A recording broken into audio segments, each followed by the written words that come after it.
नमस्ते नमस्कार म तमिलनाडु नेपाली वेलफेयर एसोसिएसनको स्थापक हिमाल नेपालीको तर्फबाट आजको यो विशेष घटनाको बारे एउटा भिडियो हैन।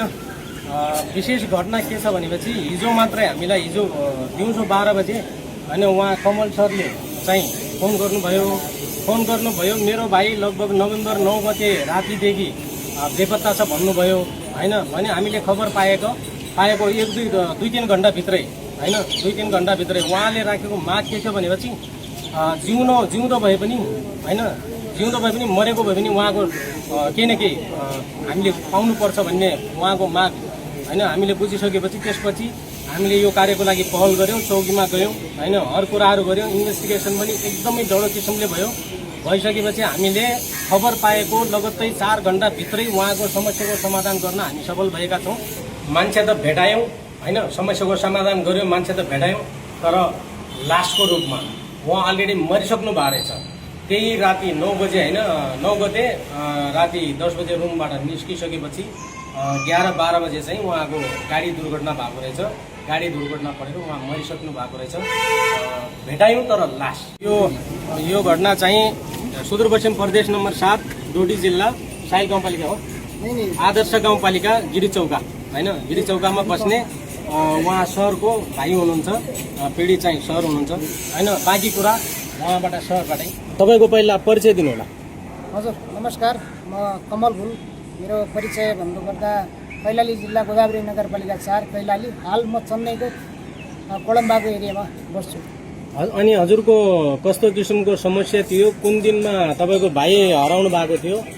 हजुर खासगरी कुन दिनमा हराउनु भएको थियो र हाम्रो तमिलनाडु नेपाली कल्याण संघको हजुरलाई सम्पर्क कसरी पाइयो अनि सम्पर्क गरेका कति समयमा हजुरको समस्याको समाधान भयो कि भएन, कस्तो किसिमको समाधान भयो भन्ने कुराको बारे? हजुर यही महिनाको नोभेम्बर 9 तारिकका दिन हाम्रो भाइ कृष्ण भुल चेन्नईमा काम गर्ने होटलमा काम गर्ने क्रममा रातिको 11-12 बजे त्यहाँबाट बेपत्ता भएको थियो। भोलिपल्ट हामीले खबर पाएका थियौँ।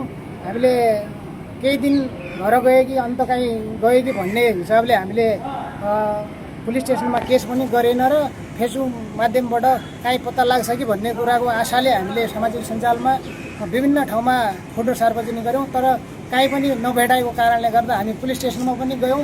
पुलिस स्टेसनमा पनि हामी अब हाम्रो अलिकता भाषा कमजोरी, हामीसँग पहुँच पावर नभएको कारणले गर्दा पुलिसहरूले पनि त्यति हामीलाई कुनै रेस्पेक्ट भएन। त्यहाँ समस्याको समाधान नभएपछि उहाँ हिमाल नेपाली सरको भिडियो हामी सामाजिक सञ्जालमा हिजो अस्ति मात्रै मैले देखेको थिएँ। उहाँसँग मेरो परिचय खाएको थिएन। देखिसकेपछि हिजो नै मैले 12 बजे उहाँको सम्पर्क नम्बर निकालेर मैले सम्पर्क गरेँ। उहाँलाई आफ्नो समस्या बताएँ। आफ्नो समस्या बताउँदै गर्दा उहाँले केही आफ्नो काम कार्यलाई नहेरी उहाँले म जति बेला पनि आउन सक्छु सर भन्ने हिसाबले उहाँले आधा घण्टा भित्रै 2 घण्टा भित्रै हामी त्यो पुलिस स्टेसनमा गएर त्यहाँको समस्याको समाधान उहाँले आफ्नो पावर उहाँले आफ्नो हरेक कुराहरू लगाएर हामी 2 घण्टाभित्र यो लासलाई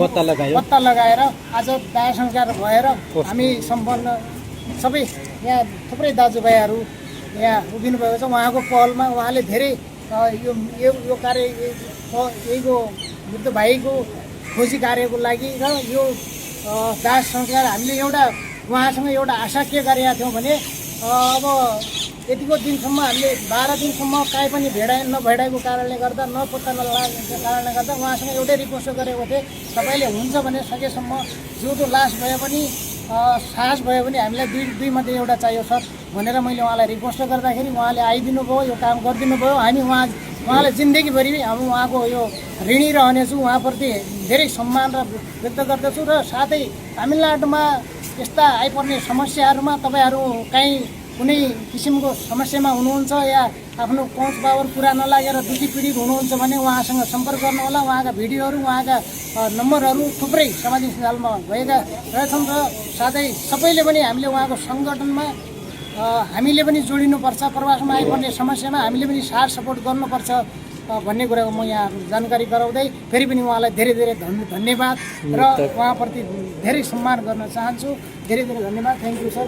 आगामी दिनहरूमा तपाईँको साथ सपोर्ट हामीलाई रहिरहोस् भन्ने आशा गरिरहेको छु। धन्यवाद।